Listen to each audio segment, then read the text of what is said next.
everyone. I decided to jump on one more time today because I have this book that I've really fallen in love with, and it's called Beholding and Becoming by Ruth Chu Simons or Simmons. I think it's Simons, Simons.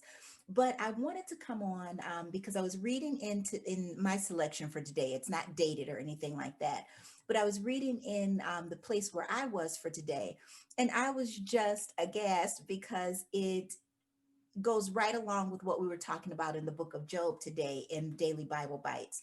And it's the art of everyday worship. And you all know also, if anyone has looked at the empowerment messages or even in the Daily Bible Bites, I'm really big on worship and the fact that worship is so important.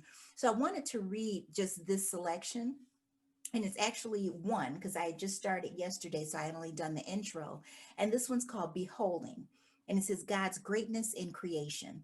It says, from the moment we wake, before our feet even touch the ground, we feel the frenzy of the coming day and the pressure to hold it all together and think to ourselves, I am in control, I am in control, I am in control. And sometimes we believe it. We believe we are kings and queens of our own dominions, rulers of our own territories, masters over our reputations and possessions.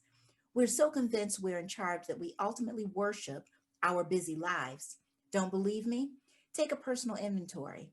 Look at what you spend most money on, get the most upset about, give the most time to, worry most about, or are most willing to sin to acquire.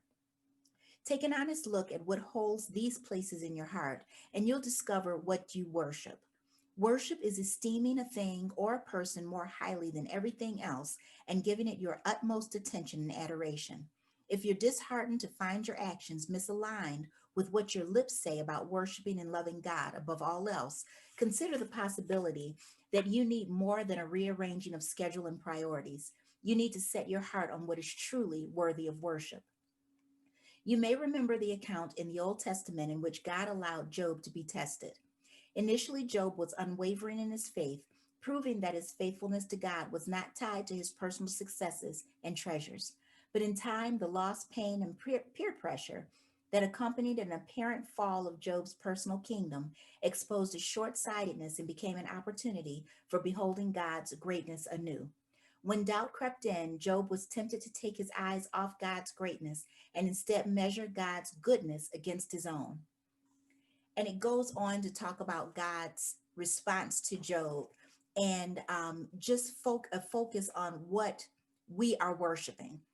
So I'm not going to read the whole thing, but I did want to anyway talk about this book, Becoming and Beholding, or Beholding and Becoming, The Art of Everyday Worship. If it's not one you have in your collection, I think it would be great to add. The artwork is beautiful. Um, the artist or the author is an artist. So she does very, very beautiful works. And she talks about worship and, again, everyday worship, God's transformation in building. The mission field is at the kitchen table. But I thought it very interesting that today, when I jumped in to read this, it was about Job and it was about worship. Job, we're in Daily Bible Bites, and worship something that is very, very important because we were creatures created to worship. So if you don't have this in your collection, it's something that I would recommend to add to it. Again, like always, this is not a sponsorship. It's something that I bought on my own. I'd actually purchased this for a Christmas gift for my cousin.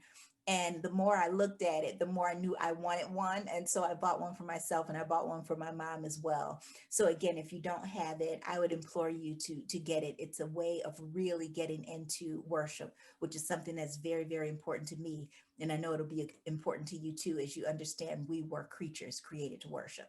That's all I wanted, just to jump back in after we did our Daily Bible Bites, and hope you enjoyed that, and hope you join us tomorrow for the next Daily Bible Bites and for any of our church services or small groups. Links are below, www.dltmoreministries.com. Talk to you tomorrow.